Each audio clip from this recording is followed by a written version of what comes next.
Hey YouTube, it's EvanMagician34, and I have your 6th Earthbound Immortal deck. This is the giant whale, Earthbound Immortal Chacu Challhua, or however you may pronounce it. The big orca whale, anyway. This guy's pretty cool. He's got 2900 attack, but he can also, instead of attacking, deal him direct damage equal to half his defense, and he can't attack that turn, obviously. And if he's face up in defense mode, your opponent can't even declare an attack on you, period. Not just they can't attack him, but I mean they can't attack, like, enter their battle phase at all, which is pretty cool.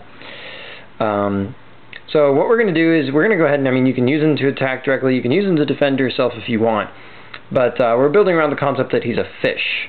And we're also going to get some good tributes out for him and do a lot of really neat tricks. So I think this is one of my more favorite of the Earthbound Immortal decks that I've built so far, so definitely worth a look. But anyway, 2 copies of Earthbound Immortal Chacu Challhua, or however you pronounce his name. 2 copies of Treeborn Frog. Remember, the Earthbound Immortal thing isn't a water, but a lot of the stuff in the deck is, so 2 copies of Treeborn Frog. 3 copies of Fishborg Blaster. 2 frogs and 3 blasters, because blaster is harder to get out of your deck than frog is. We're running 3 copies of Swap Frog to help us hit those Treeborn Frogs and also give us tributes and stuff our grave and all kinds of other good things. The usual offenders for a frog deck. Running Toading, easy tribute fodder. 1 copy of Dupe Frog, because he also searches for Treeborn and he can search for swap and do a lot of other cool things. Plus he's a good early game defender.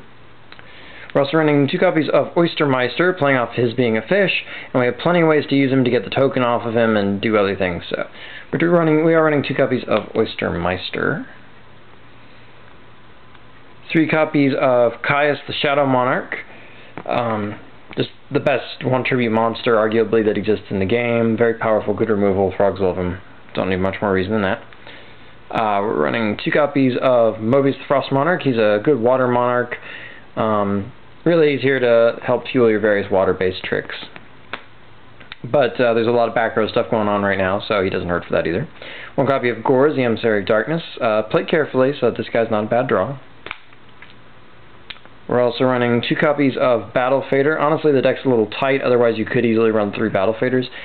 You can drop the 1 Gores and run 3 Faders, but I think it runs better with 2 Faders, 1 Gores. And last but not least, this will also kind of clue you into what our field spell is going to be. We are running 2 copies of Ancient Gear Geartown Dragon.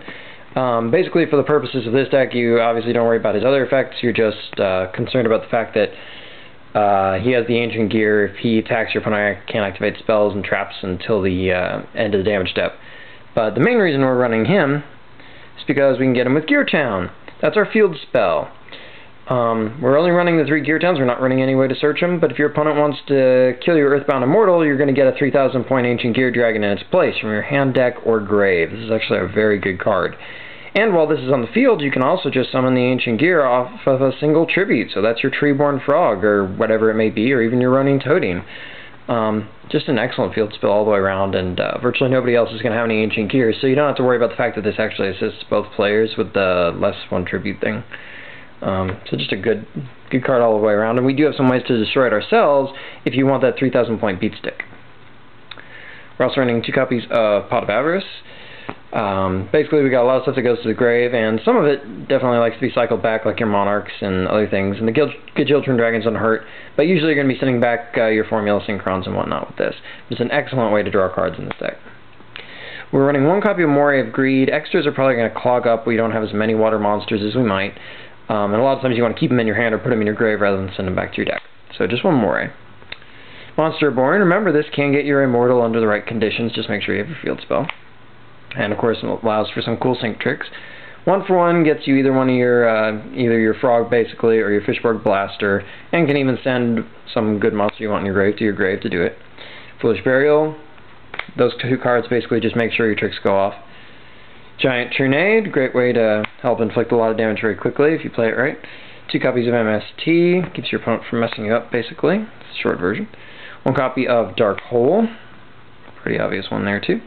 3 copies of Enemy Controller, because Treeborn Frog is just that amazing with Enemy Controller, and it's a great way to give you double tributes very quickly, even if you don't have Fishborg or don't want to pitch to Fishborg or whatever.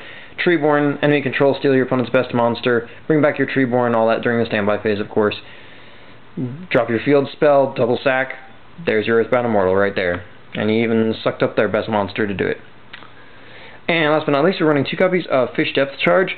Set this carefully. This could interfere with your Treeborn Frog, who is not a fish, obviously. Not that that's important, because he couldn't come back with this on the field.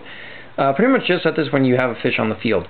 But if your opponent is trying to blow up your field spell or blow up your Immortal, you can use this to hit him back. This is also a great card with your Fishborg Blaster, who can come back off your running Toadine if worse comes to worse.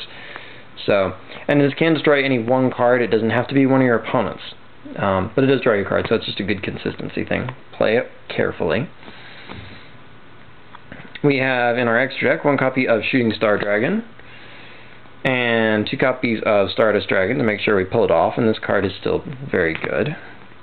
We have 1 copy of Scrap Dragon, 1 copy of Colossal Fighter. He's great to get by syncing Formula Synchron with, say, your Monarch during your opponent's turn. 1 copy of Black Rose Dragon.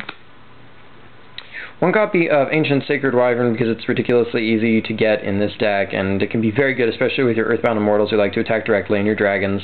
So that extra damage you swing with them is not for naught, basically.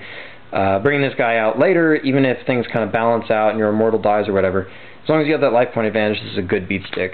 And it also, for 1,000 life points, doesn't die in battle, sort of. So, anyway. Bryanak, Dragon of the Ice Barrier, standard 6-star. Gaia Knight, Force of Earth, just a good 6-star beat stick right now. 1 copy of Magical Android, because we do sync for 5, a decent amount. And 1 copy of Ally of Justice, Cataster. 1 copy of Armory Arm, just a sync target basically for 4 stars. And last but not least, of course, 3 copies of Formula Synchron. Kind of the reason why frogs are so amazing with that Fishborg Blaster. Alright, and there you go. That is Earthbound Immortal deck number 6. And until next time, rate, comment, subscribe, and check out my channel for other cool videos.